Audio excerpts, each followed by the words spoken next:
Okay, it's back together. The Ditch Witch 1820. And just 2 bolts that pull it out. And then there's a spring in there, you can kind of see it. There's a spring right there that needs to come off. I wasn't able to actually take the governor cable or, connecting rod off, just because the angle of it and whatnot.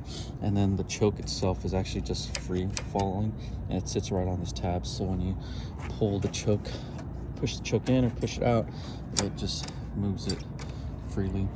And so I did leave this hose on there. It seems to just be really a breather hose, which doesn't make sense. I don't know where the heck this goes. Surely there's supposed to be a hose here, or maybe even a hose with the little filter so it can suck air through there. So I'll figure that out later.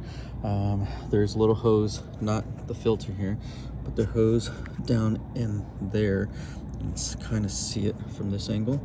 And that hose just gets connected to where the electric cutoff is. Unfortunately, the carburetor is getting fuel. I do have starting fluid. I didn't use it. I did use my can here that just has some pressure. Like I said, I have my compressor, and I just add like 50 psi of pressure in there. With these, you can't fill them up all the way. You have to have space for air to compress the air so that you can actually use it. And this has a little straw, kind of like this, all the way into this can. It sits basically at the bottom. So there's not much in. There's probably like that much in there. You can see that. Be careful, because I've thought that this was my spray just inadvertently.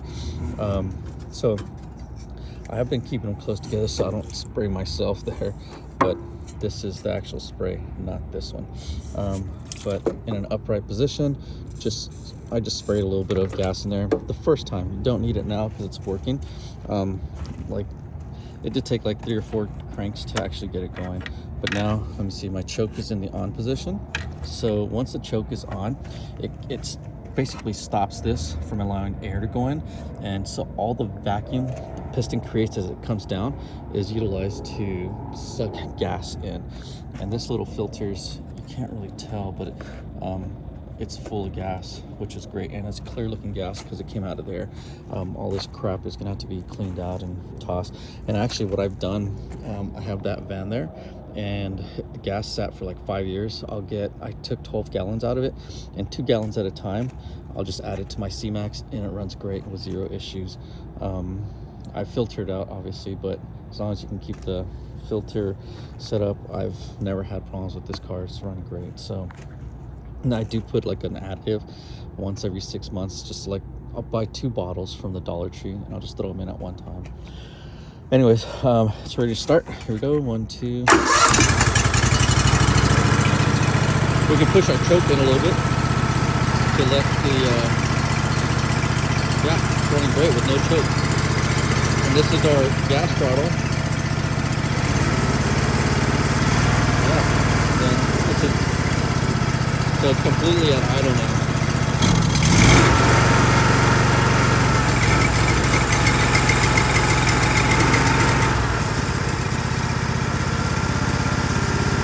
I've had the problem where I'll turn it off and then I can't get it back on. So I've learned now to let it warm up for about 5 minutes, and then the next time I try to start it, it starts up, because those chambers are super hot and any vapor will just basically combust. I don't like to keep these on here. I just did it because I was making the video. I generally keep these away. I've never actually had one catch fire. You can see I have a tank of gas there, and obviously there's a full tank of gas here too. So is there really a fear of combustion causing a fire? Yeah, is it likely to happen? I don't think so. So this thing, I didn't make a video of it, but earlier, because all that was clogged up, I had fuel just gushing out of here. So let's see if there's any fuel going to come out. Yeah, there's none. I can't really tell if this is a vacuum or not. But I can't really tell if it's a vacuum or not. But either way, I think it is a vacuum, and I'm probably going to put a cap on it. No fuel dripping anywhere. There's nothing going on down here. So, keep an eye out for oil, fuel. It's all dry. You can see there's nothing coming out. The problem that this one had was it had hydraulic fluid leaking everywhere. So you can see it's still wet because oil takes forever to dry, right? You can see it's all wet. But I don't really know why that is. I'm going to test my battery and see if the, what is that thing called? The magneto is putting out enough of a charge to charge the battery. That's how the HPL always works.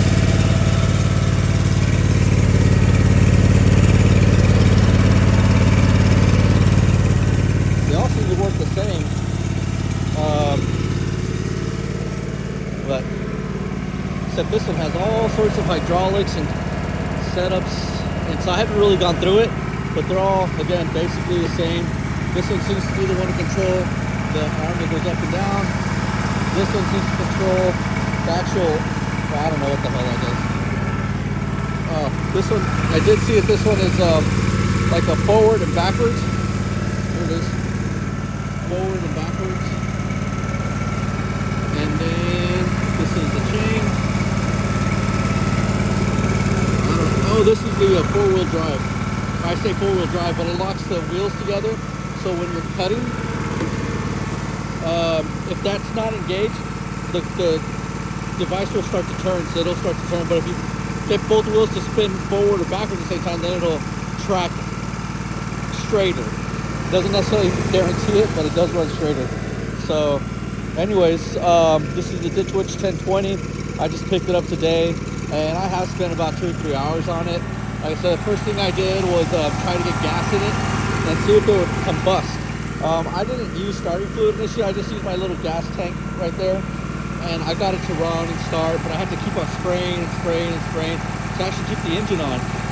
But once I knew that the engine was going to start, then I knew it was worth it. Even if I had to replace the carburetor may be like $30. So this is an 18 horsepower engine with electric start, and I'm going to check the hydraulic fluids, make sure it's got fluid, and that's really it. It's ready to go. It's running, it's going. Once the engine runs, you're basically done. Obviously, this has hydraulic stuff. So there might be a hose or something that's leaking, and I don't know if it's significant or not. So we'll see in the morning, because there's not a lot of stuff. It might have a drip, but it may not be too bad. Worst case scenario, it's a hose.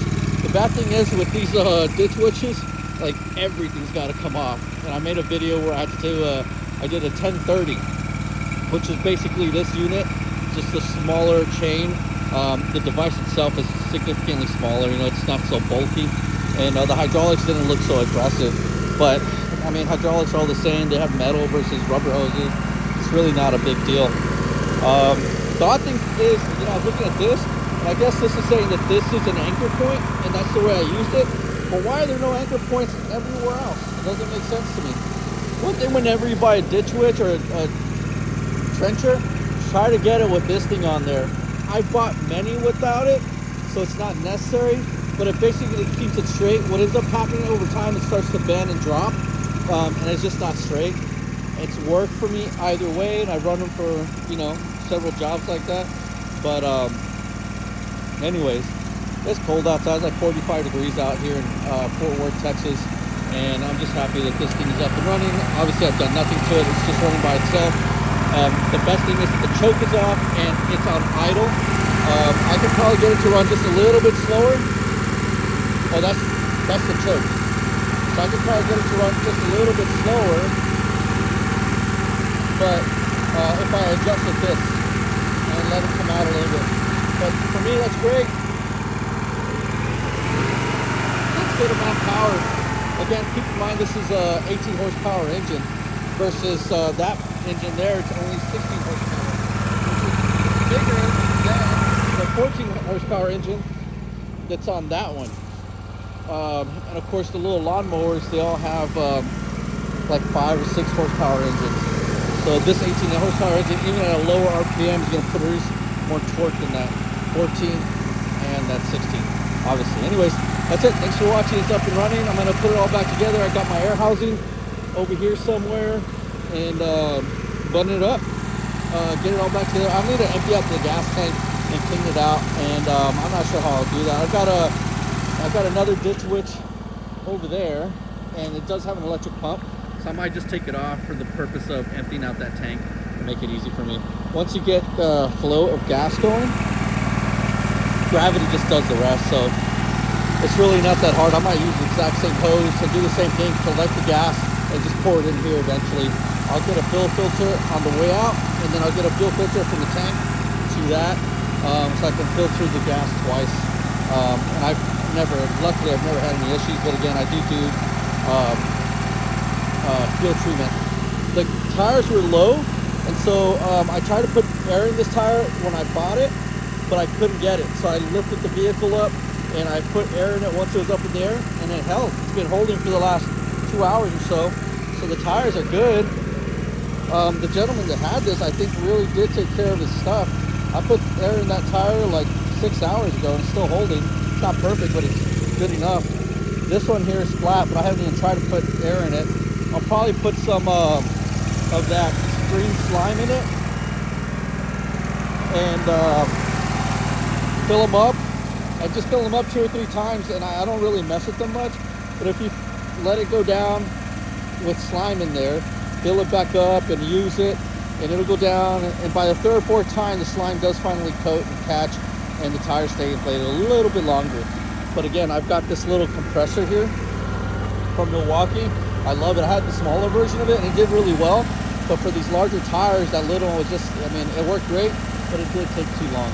So, all right, guys, it's been long enough for this video. Thank you so much for watching. The Ditch Witch 1080 is working. I'm in Fort Worth, Texas. If you guys have any questions, if you want to bring something to me, get me to fix it, I'll do it. 121 in Hanley, Etterville, and Fort Worth, Texas. All right, thanks for watching. Take care, y'all. Like and subscribe. I'd appreciate it. Tell a friend.